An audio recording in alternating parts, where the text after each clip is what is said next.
Sir మెట్ల కోసం విశాఖ ఉక్కు బలి టీడీపీ ఎంపీల తీరుపై సిపిఎం ఆగ్రహం. సిపిఎం ఏం కాదండి, అందరు కూడా చేస్తున్నారు, కార్మిక సంఘాలు అన్నీ చేస్తున్నాయి. మళ్ళీ అదొక సమస్య, ఎందుకంటే అన్ని పార్టీలు ఉన్నాయి. బట్ నిన్న వాళ్ళు చేశారు, వాళ్ళు చేయడానికి ఒక కారణం ఉంది. రాష్ట్ర మంత్రి భరత్ ఎంపీలను కూడా తీసుకొని ఢిల్లీ వెళ్ళారు. ఢిల్లీ వెళ్ళి మిట్టల్ కర్మాగారానికి ఇనుము ఖనిజం మీరు జాగ్రత్త చేయాలి, దానికోసం మీరు చర్యలు తీసుకోవాలని ప్రత్యేకించి అక్కడ వినతి పత్రం ఇచ్చి వచ్చారు.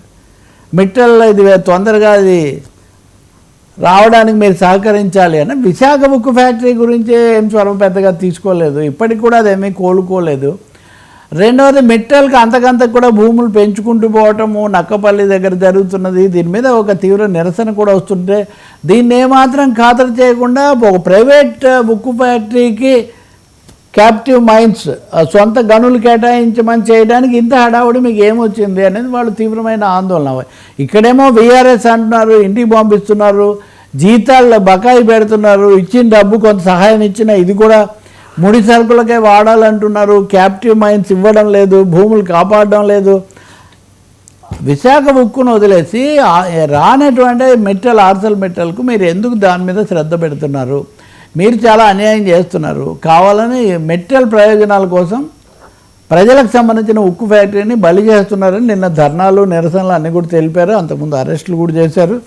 దీని మీద ప్రభుత్వం నుంచి సమాధానం లేదు. ఈ మధ్యకాలంలో మీరు చూస్తే చాలాసార్లు నాయకులు విశాఖకి వెళ్తారు, అనే కార్యక్రమాలు చేస్తారని ఒక్కరు కూడా ఉక్కు ఫ్యాక్టరీ సందర్శించి దీని అభివృద్ధి కోసం పలానా దశ జరిగింది లేదా ఒక స్తబ్దుగా ఒక సబ్డ్యూడ్గా లోకీలోనే దాన్ని నడిపిస్తూ ఉన్నారు. కాబట్టి ఇప్పుడు ఒక మెటల్ వర్సెస్ ఆర్ఐఎన్ఎల్ అనే ఒక ఫినామినా ఒక సినారియో అక్కడ వచ్చింది. అప్పుడు ఐఏఎస్ అధికారిగా ఉన్న ఆయన శర్మ గారు కూడా దీని మీద లేఖ రాశారు. వాస్తవంగా ఇవి ఇచ్చేటటువంటి రకరకాల భూములు ఇవన్నీ ఇచ్చేటప్పుడు ఈ ఉత్తరాంధ్ర పర్యావరణం ఈ విషయాలన్నీ కూడా మీరు దృష్టిలో పెట్టుకోవటం లేదు. ఒకవైపున ఫార్మా యాక్సిడెంట్స్ ఇట్లాంటివి కూడా చాలా ఎక్కువగా జరుగుతున్నాయి. కాబట్టి మిట్టల్కు ఆఘ మేఘాల మీద ఏదో ఇచ్చేయాలి అని. ఇంకొకటి కూడా ఉంది, ఆ మందస ప్రాంతంలో కార్గో ఎయిర్పోర్ట్ అనే ఒకటి తలపెట్టారు. ఈ కార్గో ఎయిర్పోర్ట్ కూడా బహుశా ఇలాంటి ప్రయోజనాలు ఇవన్నీ వాళ్ళ దృష్టిలో ఉంటాయి.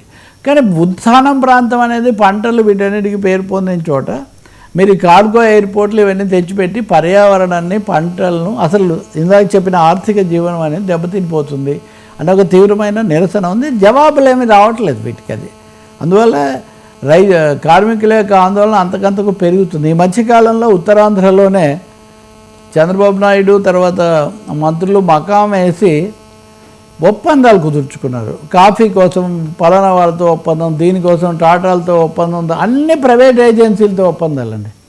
ఒక్క విషయంలో కూడా గిరిజనులకు సంబంధించి ప్రభుత్వ బాధ్యతగా లేదా ప్రభుత్వము ఆ శాఖలు ఇవి చేస్తాయన్నది ఏమీ లేదు. కొన్ని రోజుల కిందట పవన్ కళ్యాణ్ ఇక్కడ అభివృద్ధి కోసం చేయాలి అవి ఆయన చెప్పినప్పుడు జరిగింది. ఇప్పుడేమో మొత్తం ప్రైవేట్ పరం అయిపోతూ ఉంది అని. సో ఉక్కు ఫ్యాక్టరీ దగ్గర నుంచి ఉత్థానం భూముల దగ్గర నుంచి ఏజెన్సీ ప్రాంతంలో ఉన్నటువంటి గిరిజనుల యొక్క జీవన రంగాలన్నీ కూడా ప్రైవేట్ పరం అయిపోతున్నాయి. ఇది చాలా ఆందోళనకరం అన్న నిరసన బాధ అక్కడి నుంచి చాలా ఎక్కువగా వ్యక్తమవుతుంది.